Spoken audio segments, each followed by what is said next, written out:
In America today, there are a few situations that seem more toxic and counterproductive.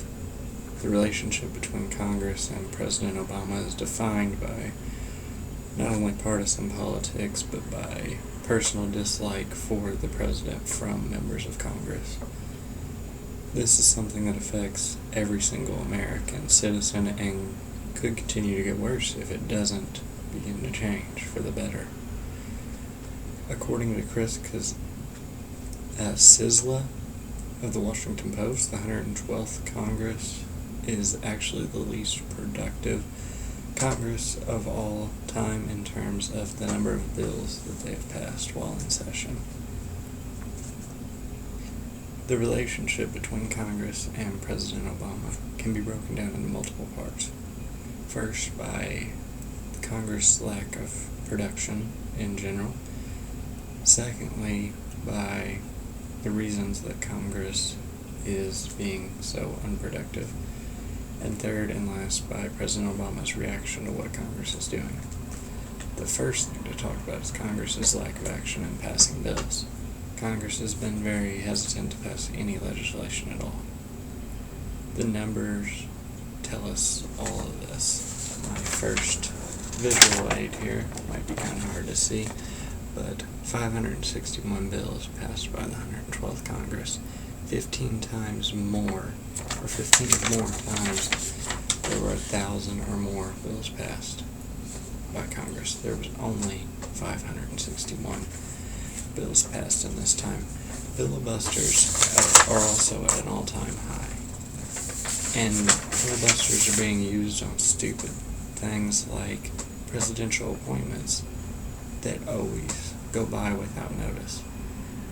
Congress usually just passes this right along, but this time with Obama, as you can see in the chart, Reagan, Bush,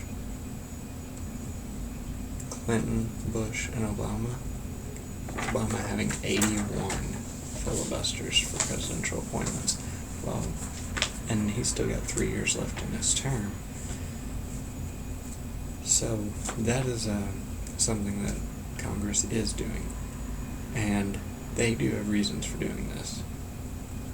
The first reason Congress has is simply partisan politics. It would not be in the Republicans' benefit to allow legislation pass the House and let Obama pass his agenda, because that doesn't help Republicans at all. That just makes it look like a win for Democrats and a loss for Republicans, although that should not matter. That's how it ends up going. Congress also has another reason for doing this. Some members of Congress have made it blatantly obvious that they just do not like President Obama. They would do anything possible to make Obama look like a failure and not pass his policies and agenda. For example, Senator and Minority Leader Mitch McConnell once said the single most important thing we want to achieve is for President Obama to be a one-term president. This, to me, signifies that they care more about making President Obama look bad than actually helping the country, and that's just not a direction we need to be going in at all. President Obama does have to find a way to react to Congress, obviously, and he has done so. The first thing the president has done is to reach out for public support, and he'll try and gain the public support onto his side and make it look as if the Republicans are the bad guys. Well, the problem with that is he does have very low approval ratings at the time, so public opinion's not going to sway his way because of these speeches. So he started something else. He's came up with a new plan. The president has made it clear that if Congress won't act, then he will.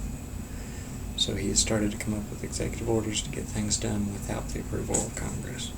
Executive orders can't do much, though. For example, the minimum wage.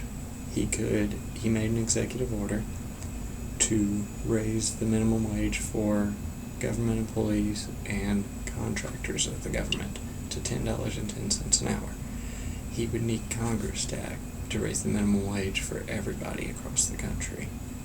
So he can't do it all, but he is making steps without Congress, since they aren't acting. But this is how the relationship between President Obama and Congress has been defined so far. Congress has shown that they are comfortable with not passing bills for the reasons like partisan politics and for just not liking President Obama in general. And President Obama has came up with a course of action to counter this. If the relationship continues to be so toxic, the government could go into another shutdown, or just no legislation could pass, like the food stamps could go away, the minimum wage could never be raised, the farm bill, which is something that normally just gets passed too. So, the relationship between the two will hopefully be worked out, and not in the normal Washington fashion.